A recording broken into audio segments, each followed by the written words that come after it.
অনেকগুলি বিষয় নিয়ে আলোচনা করব, কিন্তু আমি আপনার কাছে সরলভাবে জানতে চাই, আমি যদি একদম পয়েন্ট ধরি 2006 সালের বিএনপির সঙ্গে 2025 সালের বিএনপির তফাৎটা কি, আসলে মূল পার্থক্য কোথায়? 2006 সালের বিএনপি যে নির্বাচন করতে গেল, সেই নির্বাচনটা যে ব্যর্থ হলো, এই ব্যর্থ হওয়ার কারণগুলি সকলেই অবগত। কেউ এটাকে এক একজন এক একভাবে ব্যাখ্যা করতে পারে। আমার কাছে মনে হয়েছিল যে 2007 সালের যে নির্বাচনটা হলো না, এবং আওয়ামী লীগ নির্বাচনে অংশগ্রহণ করলো, সব জায়গায় তারা নমিনেশন পেপার সাবমিট করলো, কিন্তু প্রত্যাহারের দিন সব জায়গা থেকে তুলে নিল, ফলে দেখা গেল যে নির্বাচনটা আর হতে পারেনি। এবং তারপরে জরুরি আইন ঘোষণা এবং 111 নামে যে খ্যাত একটা কাহিনী ঘটলো, আমার গোড়ার থেকে মনে হয়েছিল সেটা একটা বীর রাজনীতিকরণের কোনো প্রক্রিয়া, সুষ্ঠু অবাধ নির্বাচন, জনগণের ভোটাধিকার, এটা মনে হয়েছিল আমার কাছে গৌণ।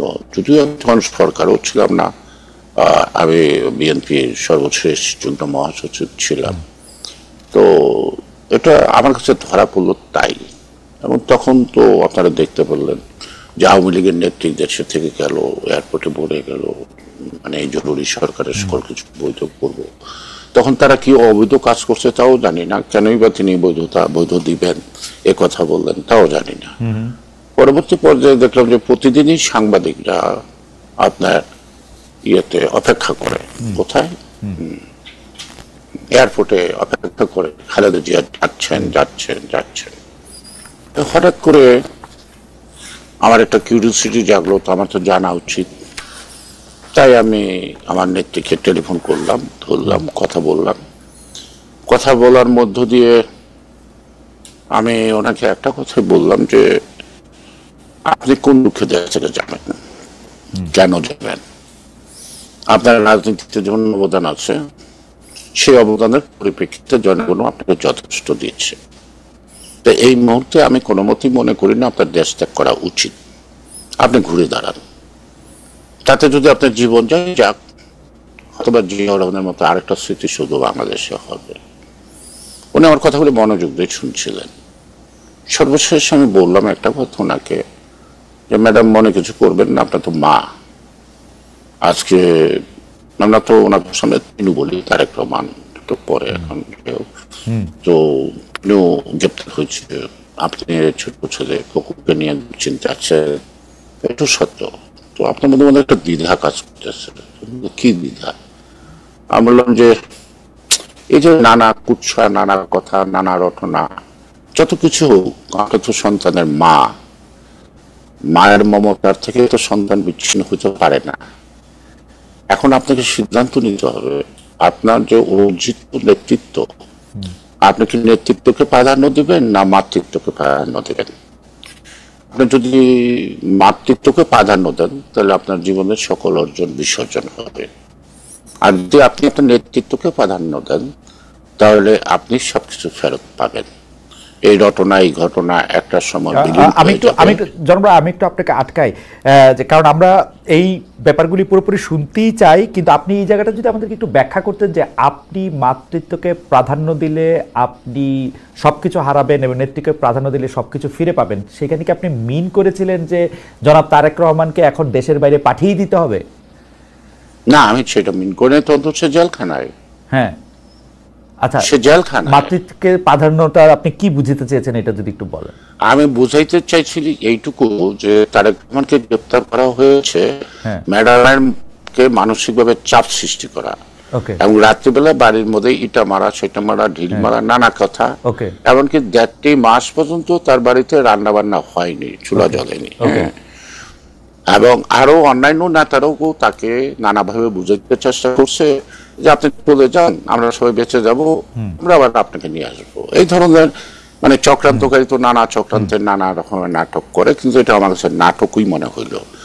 তখন উনি বলল যে আমি আল্লাহর কাছে সন্তান 2টা সইপে দিলাম, তোমরা বা তুমি আমার সাথে আছো কিনা।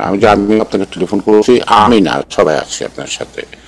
এবং সাথে সাথে আমি ওনার থেকে অনুমতি নিয়ে সারা দেশ ওনার সংযোগ স্থাপন, 2 দিনের মধ্যে সারা দেশ উনি সংযোগ স্থাপন করার পরে উনি ঘুরে দাঁড়ালো যে আমার জীবনটাই যায়, আমি দেশ ছাড়বো না, আমি থাকলাম, দেখি আমার কি হয়। ওকে,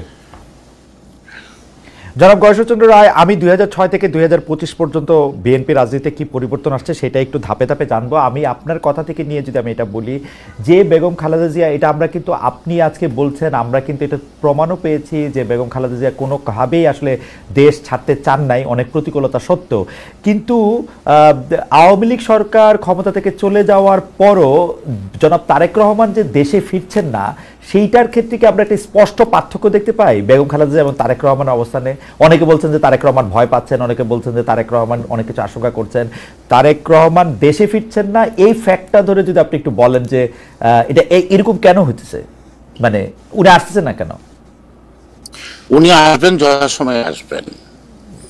আর এটার অন্তর্নিহিত ঘটনা জানা যায় না, অনুভব করা যায়। সেই অনুভবের বা রিয়েলাইজেশন থেকে আমি বলতে পারি উনি মানে মানে যখন এই ইলেকশনটা নিশ্চিত হবে তখন তিনি নিশ্চিত চলে আসবেন মাতৃভূমিতে, এবারে কোনো সন্দেহ থাকার কোনো কারণ নাই। কৌশলগত কারণে হয়তো আমরাই চাই না উনি এই মুহূর্তে আসুক, এবং যত ষড়যন্ত্র যদি থাকে, ওই যে আপনি বললেন একটু আগে আনঅফিসিয়ালি যে কথাগুলি, হ্যাঁ, ষড়যন্ত্রের ডালপালা, কোন ধরনের ষড়যন্ত্র, ওই ষড়যন্ত্র, সেই ষড়যন্ত্র, কিছু বোঝা যায়, কিছু বোঝা যায় না, কিছু প্রেডিকশন করা যায়, কিছু প্রেডিকশন করা যায় না। হ্যাঁ, তা আমরা মনে করি যে ওনার আসার পরে আমাদেরকে নতুন করে যেন আরেকটা দুশ্চিন্তার উদ্বেগ মানে ঘটনা না ঘটে, এই জন্য আমরা চাই। ইলেকশন নিশ্চিত হওয়ার কথা বলতেছিলেন, আপনারা কি এখনো ভাবছেন যে ইলেকশনের অনিশ্চয়তা ঠিক কাটে নাই? দেখেন, আমি যদি বলি তাহলে এটা কেমন দেখায়। আমি পরশুদিন তো প্রধান উপদেষ্টার সাথে প্রথম দেখা করলাম, শুনলাম, আমি কোনো কথা বলিনি, শুনলাম। এটাকে পত্রপত্রিকাও দেখেছি অনেক কথা। তারপরে আপনার নির্বাচন কমিশনেরও উঠলাম। আপনাকে আমি কাছে জানতে চাই যে ডক্টর মোহাম্মদ প্রফেসর ইউনূসের আন্তরিকতা নির্বাচনের ব্যাপারে আর নির্বাচন কমিশনের আন্তরিকতাটা কি একটা নির্বাচন অনুষ্ঠিত করার জন্য যথেষ্ট, না পারিপার্শ্বিক রিলিভেন্ট বিষয়গুলি আছে তাদের সহযোগিতা দরকার? সে রাজনৈতিক দলেই বলেন, অন্যান্য অর্গানই বলেন, আপনার দেশেই বলেন, বিদেশি বলেন, এই নির্বাচনের পর একটা আফটার এফেক্ট কি রেজাল্ট হইতে পারে, সবাই তো একটা হিসাব নিকাশ করছে, তাই না? আর বিক্রিয় ক্ষমতা আসলে কার কি লাভ হবে, কার কি ক্ষতি হবে, তাই হিসাব নিকাশগুলো করবে না, এটা তো আমার মনে হয় সঠিক না। তারা করে, তাই তো? তো সেই কারণে আমি আশঙ্কা বোধ করছি না। আমি শুধু একটাই উদাহরণ দিয়ে বলবো, একটা গর্ভবতী মা যতক্ষণ পর্যন্ত তার সন্তান ভূমিষ্ঠ না হয় ততক্ষণ পর্যন্তই তার মধ্যে একটা আশঙ্কা কাজ করে, দুশ্চিন্তা কাজ করে। ইন্টারেস্টিং। আমি এটা আপনি